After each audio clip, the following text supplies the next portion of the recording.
Hello குட்டீஸ்! எல்லாத்துக்கும் வணக்கம். மோமோ வேர்ல்ட் ஸ்டோரி டைம்க்கு உங்கள அன்போடு வரவேற்கிறோம். இன்னைக்கு நம்ம பார்க்க போற கதை, அதிசயம் நிறைந்த ஒரு உலகத்துல ஒரு தைரியமான குட்டி பன்றியும், அதோட நட்பும், அதோட தைரியத்தையும், அது பண்ற மறக்க முடியாத சாகசத்தையும் இன்னைக்கு நம்ம கதையில பார்க்கலாம். வாங்க. ஒரு அழகான கிராமத்து பண்ணை வீட்ல தாத்தா பாட்டி வாழ்ந்துட்டு வந்தாங்க. அவங்கள பார்க்கறக்கு அவங்களோட பேர குழந்தைகள் மியு, லியா, தாரா 3 பேரும் அந்த பண்ணைக்கு வந்திருந்தாங்க. அங்க அவங்கள வரவேற்க ஓடி வந்த ஒரு சிறிய பன்றி, அவன் பெயர் பிப்பு. சிரிப்பும் சுறுசுறுப்பும் நிறைந்த ஒரு குட்டி பையன் அவன். பிப்பு அவனும் சந்தோஷமா இருப்பான். அவங்கள சுத்தி இருக்கவங்களையும் சந்தோஷமா வச்சுக்குவான். எதுக்கும் பயப்பட மாட்டான். ஒரு நாள் காலையில அவங்க எல்லாத்தையும் கூப்பிட்டுட்டு காட்டுக்குள்ள போனான். அந்த காட்டுக்குள்ள என்னென்ன அதிசயங்கள் இருக்கு அப்படிங்கிறத அவன் ஒவ்வொன்னா சொல்லிக்கிட்டே கூப்பிட்டு போனான். இத கேட்ட அவங்க 3 பேரும் ரொம்ப ஆச்சரியப்பட்டாங்க. நானும் உன்னோட உள்ள வந்து இந்த ஒவ்வொரு அதிசயங்களையும் பார்க்கிறேன்னு அவங்க சொன்னாங்க. அவங்க காட்டுக்குள்ள நுழைஞ்சதும் முதல்ல பார்த்தது மின்மினிக்கிற பட்டாம்பூச்சிகள். அது மின்மினிப்பு மட்டும் இல்லாம அது அவங்களோட பேசவும் செஞ்சுச்சு. அடுத்து காட்டுக்குள்ள போக போக அவங்க மின்மினிக்கிற ஓடைகளை பார்த்தாங்க. அவங்க அந்த ஆச்சரியத்தோட உள்ள போக மின்மினிக்கிற பறவைகள், மின்மினிக்கிற மரங்கள் அப்படின்னு நிறைய அற்புதங்களை பார்த்தாங்க. திடீர்னு ஒரு இடத்துல ரொம்ப வித்தியாசமான இசை வந்துச்சு. அந்த இசை கேட்ட அவங்க எல்லாரும் நடனம் ஆட ஆரம்பிச்சுட்டாங்க. அந்த இடத்துல அவங்க ரொம்ப சந்தோஷமா இருந்தாங்க. அப்போ திடீர்னு ஒரு குரல், "உதவுங்க! யாராச்சும் உதவுங்க!" அப்படின்னு ஒரு குரல் கேட்டுச்சு. அவங்க அந்த குரலை கேட்டு அந்த மரத்துக்கிட்ட போனாங்க. அப்போ அந்த மரம் திடீர்னு கல்லா மாறிடுச்சு. அங்கிருந்து அவங்க விலகி சென்றாங்க. அவங்க விலகி சென்றாலும் அவங்க போற பாதையில எல்லாம் அந்த அற்புதமான கல் இருந்துச்சு. அது அவங்களோட பேச ஆரம்பிச்சுச்சு. எனக்கு உதவி பண்ணுங்கன்னு கேட்டுச்சு. நிறைய யோசனைக்கு பிறகு பிப்பு உதவி பண்ண ஒத்துக்கிட்டான். அத எல்லாரும் சந்தோஷமா கொண்டாடினாங்க. ஆனா அது அவ்வளவு சாதாரணமான விஷயம் இல்ல. அது ரொம்ப கஷ்டம். அதுவரைக்கும் அந்த கல்ல தண்ணிக்குள்ள மறைச்சு வச்சுட்டு அவங்க காட்டுக்குள்ள போனாங்க. அந்த காட்டுக்குள்ள அவங்க முதல்ல பார்த்தது ஒளிரும் காளான்கள்.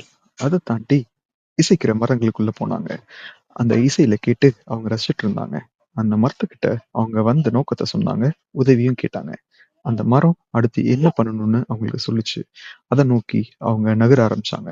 அவங்க உள்ள போய் அதிசயமான ஓடைய பார்த்தாங்க. அங்க தண்ணீர் ரொம்ப வித்தியாசமா இருந்துச்சு. அந்த ஓடையை கடந்து அவங்க காட்டுக்குள்ள போக போக அது ரொம்ப பயங்கரமா இருட்டா இருந்துச்சு. அத பார்த்து எல்லாரும் ரொம்ப பயப்பட்டாங்க. இன்னும் உள்ள போணுமா அப்படின்னு ரொம்ப தயங்குனாங்க. ஆனாலும் பிப்பு அவங்கள முன்னாடி கூப்பிட்டு போனான்.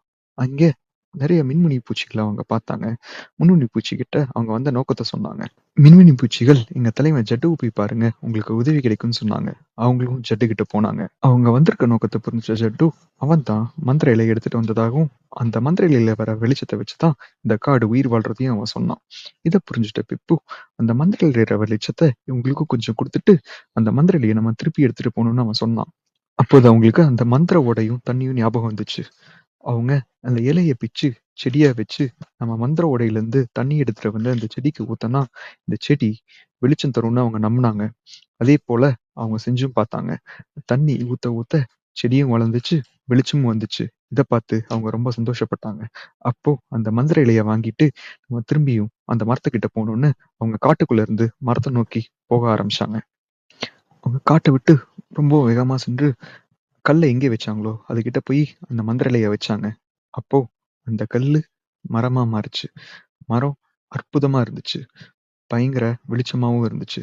அது ரொம்ப ரசிக்கும்படியாவும் இருந்துச்சு. அத அவங்க ரசிச்சுட்டே இருந்தாங்க. அப்போ திடீர்னு ஒரு ஓசை கேட்டுச்சு. பிப்புவோட தைரியத்தையும், அவன் பண்ண உதவியும் அந்த ஓசை அவன பாராட்டுச்சு. அவனுக்கு ஒரு வெகுமதியும் குடுத்துச்சு. ஃபாரஸ்ட் ஃப்ரெண்ட் அப்படிங்கிற ஒரு மெடலும் குடுத்துச்சு.